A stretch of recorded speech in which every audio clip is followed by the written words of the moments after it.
Welcome to the Second Reading Podcast from the University of Texas at Austin. The Republicans were in the Democratic Party because there was only one party. So I tell people on a regular basis, there is still a land of opportunity in America. It's called Texas. The problem is, these departures from the Constitution, they have become the norm. At what point must a female senator raise her hand or her voice to be recognized over the male colleagues in the room? And welcome back to the Second Reading Podcast for the week of September 29th. I'm Jim Henson, Director of the Texas Politics Project at the University of Texas at Austin. I'm happy to welcome today as a guest, longtime acquaintance and friend, Mark C. Barabak, longtime political writer for the Los Angeles Times, who has been covering the 2020 presidential campaign closely, and we'll ask him. I can't remember exactly how many campaigns that is, but we'll ask Mark about that. And today we want to talk about some recent writing Mark's done and get his impressions of the campaign. So welcome, Mark. You're at home in California. How are things there? You're in Northern California, and of course you guys are sadly in the news again. Yeah, the fires are raging again. I guess we can grade this sort of on a curve, if you will. I mean, I'm standing on my front porch and I can actually see a hillside, mountains that are maybe 3, 4, 5 blocks from my house. I mean, there are times when you could barely see across the street. I mean, I should make it clear, I am not in immediate danger. I don't live anywhere in the fire zone, but of course, Northern California has been blanketed with smoke, and I would say it's hazy, but it's not as bad as it's been. And I do have some, actually have a friend who may be evacuating, coming to stay with us for a few days. So I'll, send good thoughts their way, because it's a scary time. Very scary. And I grew up in Southern California and have this memory of all that. And it's just gotten so dramatically worse, it seems to me.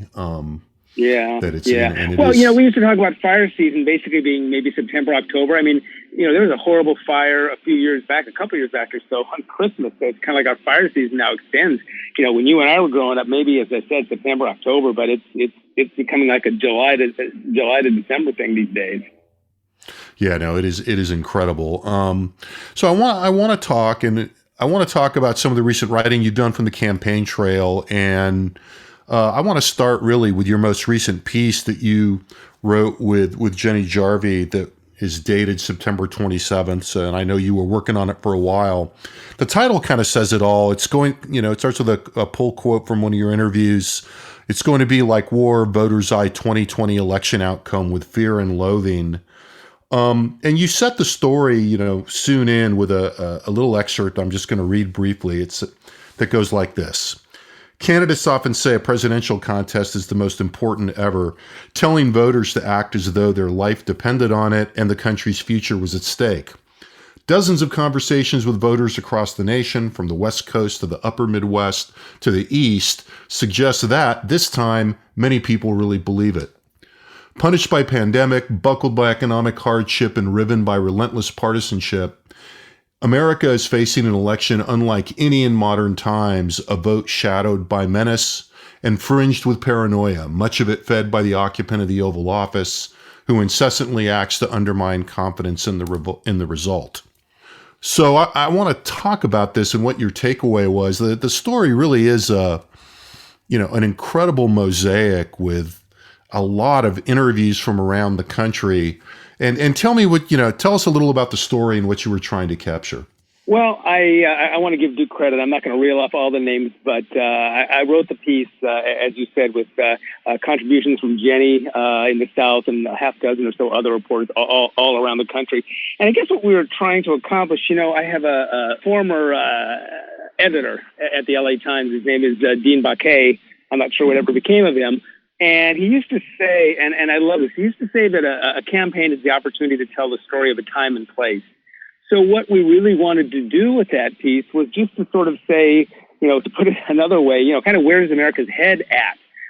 This is just such a crazy election. I won't, belabor it. Obviously, we're all living through these times, pandemic, bad economy, just odd, very scary, very, very fraught times. And it kind of came together. We had these calls quite frequently, where the staff gets together, we kick things around. And I had a colleague who was, one of his folks was in the story, who was in Florida, who was interviewing people for another story and came across this woman, a gal out with her father and son who were buying plywood. She was in the story, getting ready to board things up and looking to secure a water supply, a safe water supply when, the apocalypse comes on election day. And then another reporter chimed in, was talking about how he had read where gun sales are up dramatically, and we included that as well, dramatically among Black Americans. So it's sort of like, the idea was, well, if you write a story just quoting Trump supporters, people would say, oh, it's just those crazy Trump supporters. If you did a story that just said Black people would say, oh, well, that's just crazy Black people. But,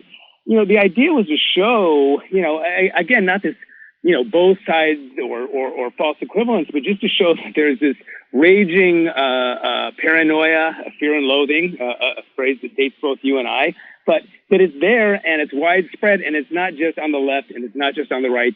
It's out there, and it's very pervasive across the political spectrum.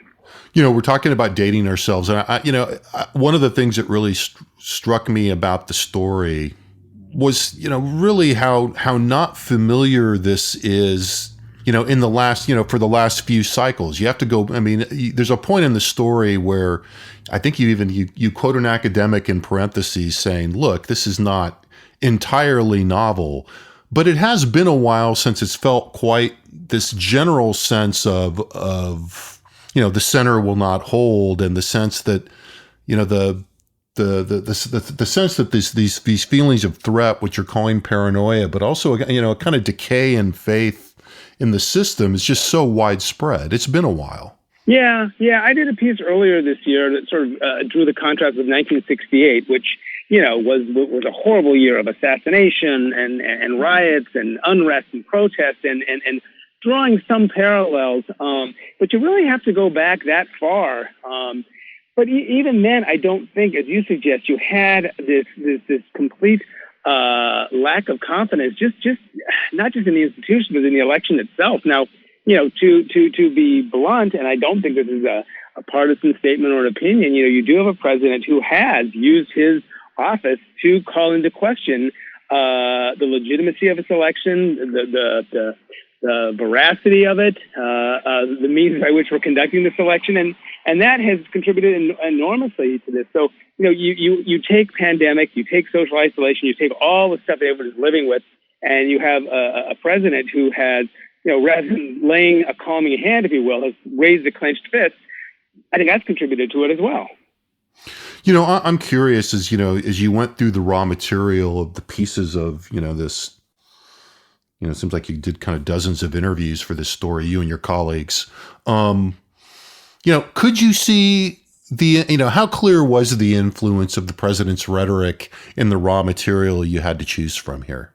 Well, it was right out there on both sides. I mean, on the one hand, you had supporters of the president who were using many of the same talking points, if you will, that he does. I think we quoted one woman questioning the validity of absentee ballots, inferring that there was widespread fraud, or at the least it would be very easy. She talked about getting multiple applications and how, she had the opportunity, if she so chose, to return multiple ballots with multiple names. That obviously echoes what the president has said about the veracity of the election, legitimacy of mail-in ballots, which it should be said there is no evidence of widespread fraud.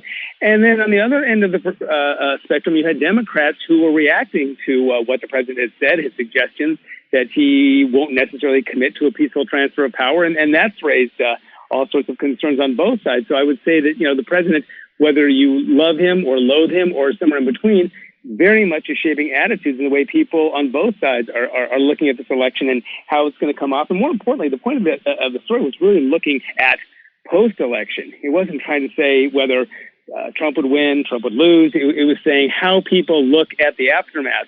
What happens on not on November 3rd, what happens on November 4th and thereafter. That's what we were really getting at. Yeah, and the story did a good job, I think, of making sure you included, examples. There's kind of there's a 2x2 matrix here of Trump supporters, Biden supporters, expectations of Biden victory, expectations of Trump victory, and you kind of you do a good job of filling all those boxes in this story. I'm curious as you've been talking to people and you consider all this. We did a panel together at the Tribune Festival about a year ago with 3 other national political journalists in addition to yourself. And one of the things that we all talked about was the sense that at that point when we were, really the Democratic primary was kicked into high gear and there were still, a zillion candidates and Democrats were trying to game out, who they wanted to vote for, and Republicans were watching the race and doing a lot of handicapping. One of the things we talked about on that panel that I think everybody, as I recall, was struck by was how engaged and how closely voters that people were talking to were following the election in a way that, was very, reporter and insidery like at the time, in the sense that I think it was Katie Gluck who kind of provided an example that said, I'm just asking somebody about who they preferred, and they go into this parsing out of, well, if I vote for X, they're going to run well in this part of the country, but they won't be able to win North Carolina, et cetera, et cetera. Does it feel like that has given way to something more visceral? I mean, that really occurred to me as I was reading this story, that there's a lot of attention to the election, but the gut level assessment of it has changed. Well, it's funny because I think I made the comment at the time that we've become a nation of pundits, right? It's everyone's sitting like, well, how's this going to play in Ohio? And how's that going to play in North Carolina in a way that really I hadn't seen before? I think, let me see how to put this. Yes, there is that visceral concern, that fear that some people have. But right alongside it is sort of a more cerebral portion of the electorate, which I can't tell you how many times I've heard over and over again. Not crazy about Joe Biden, and I shouldn't say there are people other than Joe who are crazy about Joe Biden, but over and over again, people not crazy about Joe Biden, but you know what? We got to get Trump out of the White House. These are Democrats talking, or independents who don't like the president. We got to get him out of the White House, and so I'm willing to make that calculation. So it's less visceral in that instance than the cerebral notion that, hey, he may not be my first pick, he may not be my second pick, but anything to get Donald Trump out of office. And so there's a lot of visceral concern and fear, but again, there's sort of that cerebral calculation that a lot of folks are making this time around. Yeah, and I think part of it, I think that makes a lot of sense, and I think part of it is just as I was even saying that there's definitely just a contextual shift from a primary election to a general election, but it does seem that there's a lot to consider here. I mean, we were talking, among one of the polling teams I'm on that recently about trying to pull the Supreme Court race and its impact on, or the Supreme Court nomination and its impact on the presidential race. And, there's a lot of complex calculations that are, it's a little unclear. I mean, my default would be to say, well, we can't really ask people what they think about the Senate nomination process, in too much detail. And I still believe that.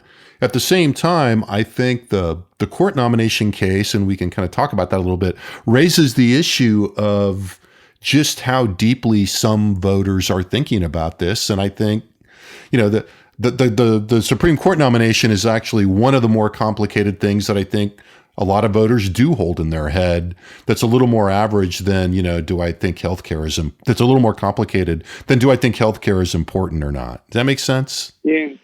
Yeah, to quote your good friend Bob Dylan, we live in a political world, and everything these days is filtered through, not everything. I mean, there are people who just don't care. There are people who just don't filter everything through a political lens. I think for a lot of people on both sides, everything these days is filtered through does it help Trump? Does it hurt Trump? Does it help Biden? Does it hurt Biden? Is my side, if you will, going to advance, or is this going to hurt? So that's sort of the reflexive response now to anything and everything that happens. Is that going to unsettle the race? And interestingly, we have sort of this paradox where we've had these huge, major, seismic upheavals, and yes, I think the pandemic has certainly played a role in the presidential campaign. But I'm talking about revelations about the Woodward book, and I'll assume I could shorthand these things for a political audience. But the Woodward book and the Atlantic magazine article about Trump, about the president supposedly denigrating troops, and people just keep waiting for this huge shift in the race. And you're a pollster. it looks like, 4 years ago, it looked like, I'm going to get myself in trouble here trying to sound like I know what I'm talking about, but an EKG, which I believe bounces up and down, and this looks more like a patient who's flatlined. I mean, you saw 4 years ago, again, up and down and up and down and up and down. This has pretty much been a straight, a flat line with very, very little movement, despite these events. Will something happen to change it in the next 5 weeks? I mean, anything is possible, but that hasn't happened yet. Yeah, I mean, I think it's interesting. If we look, I think you're right, and we look back at, and I was just kind of re-examining some of the, political science writing on this and some of the debriefs on it for some other things I'm working on. But, on one hand, I keep saying to people, look, as they ask about the polling, particularly in Texas on the Biden-Trump race, the pattern has been pretty steady. There's been some variance in it. Trump has led every poll, but by a margin smaller than one might have expected, and certainly smaller than we saw persist between the Democrat and the Republican in 2016. On the other hand, a lot of things happened in October last year. We're still at the very end of September. It was last election in 2016. We'd yet to see, the Access Hollywood tape, the various Comey announcements, a couple other things. But having said that, those things didn't move the dial appreciably if you look at the polling. It just, they had little, minuscule impacts of questionable amplitude, and we don't know even if it was that moved those things. It could have been part of the noise in the lines of doing the polling. So, well, and giving credit where due, there was a great line, and I can't remember who or where, but there actually, I was going to say, this may sound somewhat oxymoronic, saying there was something clever and witty on Twitter, but there was, and someone said maybe the October surprise is there's going to be 500,000 huge things of consequence, and nothing will change in October. So maybe that's our October surprise this year. Yeah, and I think, and I think it comes from, can you change partisanship? And, now as you alluded to, and what you were saying a minute ago, is there anything that will change people's view on either side of Donald Trump? And so far, it just doesn't look like it. And that kind of, and so, so that leads me to, and I'm thinking about this myself. I mean, what do you think about the latest, huge monumental story per your description on the Trump financials and, this big, what was it, 9,000 word New York Times story over the weekend and with more follow-ups promised. I mean, it has a lot of different strands, and I don't know if any of it sticks other than to reinforce pre-existing positions. What do you think? I think, first of all, to tip my hat, I think it was a phenomenal piece of journalism and great work by the New York Times. I mean, look, I think there is a group of Americans who, if Donald Trump were to take a COVID swab and shove it up someone's nose and infect them on Fifth Avenue, would vote for him anyway. And I think there's a swath of Americans who, if he walked across the Potomac and hand-delivered a vaccine to Tony Fauci, would vote against Trump regardless. Nothing's going to change these people. That said, there is, a group that is persuadable. I don't think it's a large one, but I think more significantly, what this does is, right now, if the polls are to be believed, and put as big an asterisk next to that as you choose to. If the polls are to be believed, the president is behind. He's not just behind nationally. He's behind in the battleground states. He's behind in enough states that he will lose in the Electoral College if things happen as they look in the polls right now. He needs to make up ground. And any day that he is not making up ground, any day that he spends defending his taxes or talking about $70,000 in hair styling write-offs, that sort of stuff, any day, and there's only 35 left between now and the election, any day that is not, in which he is not gaining ground, in which he is not on the offense, is a day that is lost. So to me, that perhaps is the greatest impact, is what do they call it, the opportunity cost. Yeah, I mean, I think that makes sense. And and we're in such a, we're in a weird speculative world here, and in a weird speculative world about, the cognitive space of voters, which, one always has to be really careful about. I've been trying to subdivide this into, things that are not enabling Trump, the president, to make up ground because he has to talk about things that he's failed at, and things that, give him a chance to avoid the topics that he wants to avoid. I mean, he needs to avoid the economy and his handling of the pandemic. Largely, he needs to avoid things that point to this election as a referendum on him. In that sense, I think that the Supreme Court vacancy gave him a little bit of a respite because it gave him an issue that enabled him to talk about, this being not just a referendum on him, but an alternative, a choice between two different routes. In this case, the Supreme Court route and the route on all these on the involved issues between he and Biden. There are elements of the New York Times story that, if it could really take, might actually have an impact on those persuadable voters that you're talking about. But I don't think it's the angle that's getting the most coverage. I don't think it's the tax angle. I think there are probably other elements that are a little bit more in line with corruption and self-dealing. In some ways, it is a monumental, great piece of reporting, but it's almost as if the size and scope of it is a little bit to its disadvantage in terms of affecting voters, because there's so much in there. And I think it's, the coverage is cycling through a lot of it. Yeah, although I would say there are a couple of things that are pretty resonant and clear cut to people. $750 a year in taxes is a bumper sticker, right? I mean, if you can fit it on a bumper sticker, pretty good rule of thumb. If you can fit it on a bumper sticker, $750 in federal taxes, you can fit on a bumper sticker. $70,000 in deductions for hairstyling, you can fit on a bumper sticker. So, again, I don't want to make too much of this because, time and again, we've seen these what seem like, huge revelatory moments that have very, very little impact. But, to put it simply, you have all your assorted degrees. I've written, blah, blah, blah, blah ad nauseum over the years. It's really very simple. If it's Trump versus Trump, there's no way he can win that. If it's Trump versus Biden, then the president has a chance. He's got to. Yeah, I agree with that. Now, speaking of these candidates, and before we run out of time, I want to ask you a little bit about Kamala Harris. You and I have talked about her quite a bit over the last couple of years, particularly since obviously she was in the presidential race. But you tell us a little bit. You've been writing about Kamala Harris for a long time, from a pretty close perspective as somebody who has written about politics from California and for the Los Angeles Times. You wrote a couple of really, to my mind, definitive profiles of her when she was in the presidential race. One that ran in October 2019 that really was somewhat prescient to my mind about the kind of faint praise for her in her home state, and then another one when she got out of the race in December. We haven't really talked about it since she's been resurrected to some degree as a vice presidential candidate. And, I'm curious, tell us a little bit, tell the audience a little bit about your background covering Kamala Harris. And then I'm curious what you make of her as a vice presidential candidate now that she's back in the limelight.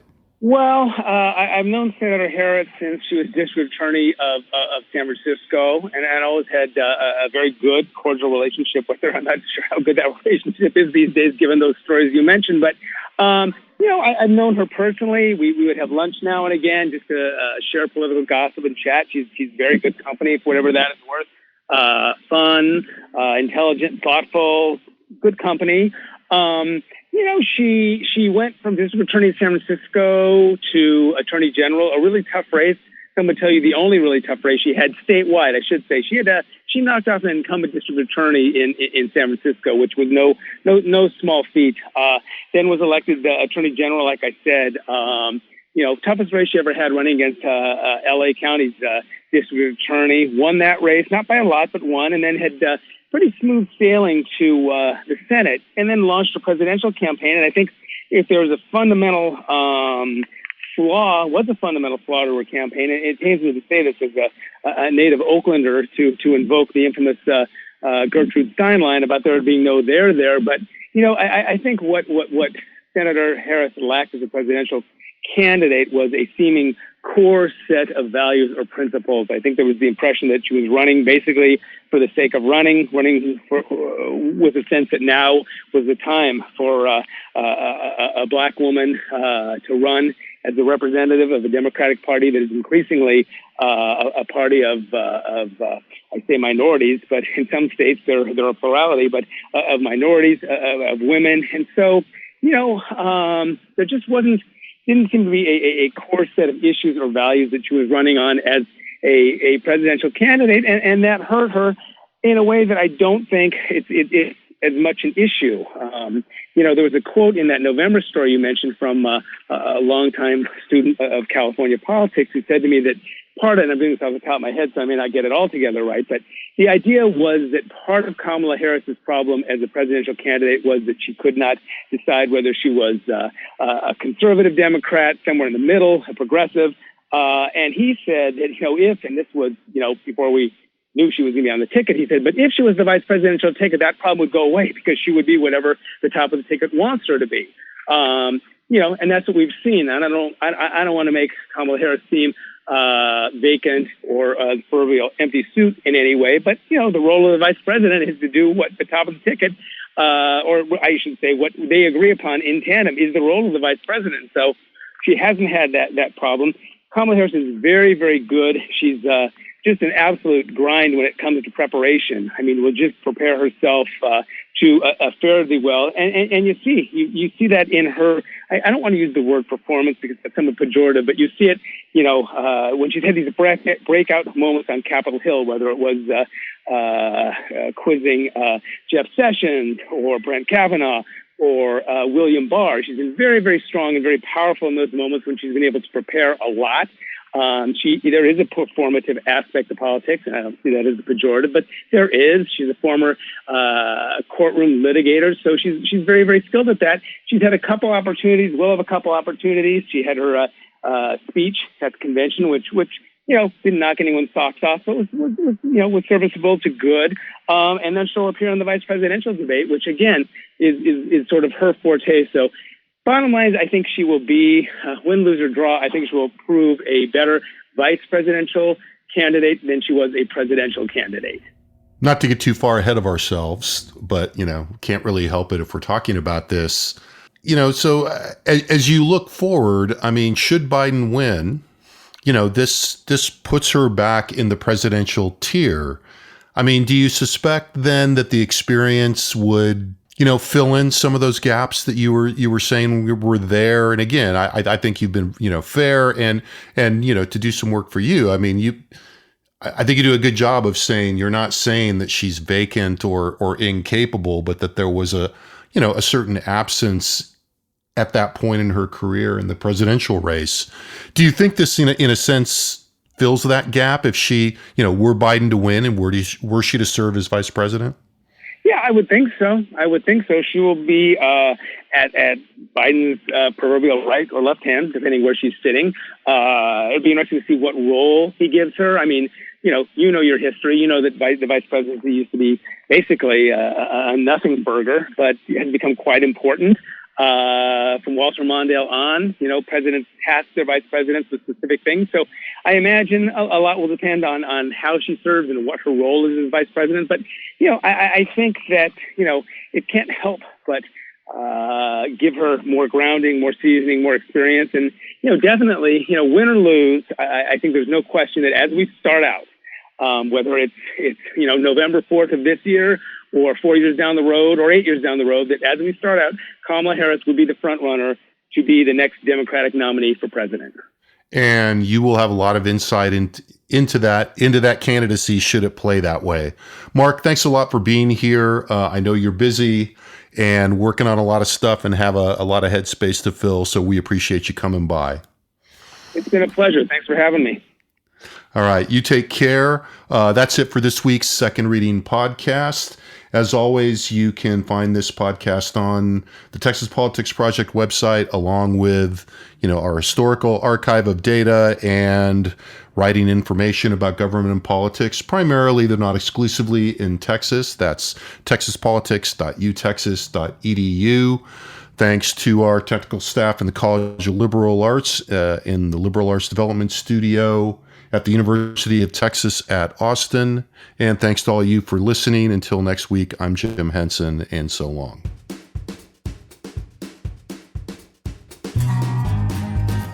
The Second Reading Podcast is a production of the Texas Politics Project at the University of Texas at Austin.